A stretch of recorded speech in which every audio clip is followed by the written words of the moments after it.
Diabetes పేషెంట్స్కి ఉలవల గుగ్గిళ్ళు ఉదయం పూట తింటే బ్రేక్ఫాస్ట్లో చాలా మంచిది.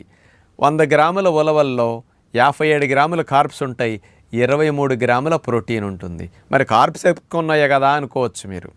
ఈ కార్బోహైడ్రేట్స్ 57%లో 43% కార్బ్స్ నాన్ డైజెస్టిబుల్ స్టార్చ్.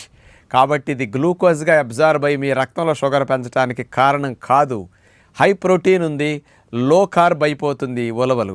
కాబట్టి అలాంటి ఉలవల్ని నానపెట్టేసి 7-8 గంటల పాటు ఉడకబెట్టి గుగ్గిళ్ళలాగా చేసుకుని తాలింపు పెట్టుకుని ఉదయం పూట అల్పాహారంలో మీరు అన్ని గుగ్గిళ్ళు తినేసి బొప్పాయి, జామకాయ లాంటి ఫ్రూట్ తింటే మంచి లాభం చేకూరుతుంది. కండపుష్టి, బలం వస్తుంది, షుగర్ పెరగదు, నీరసం ఉండదు.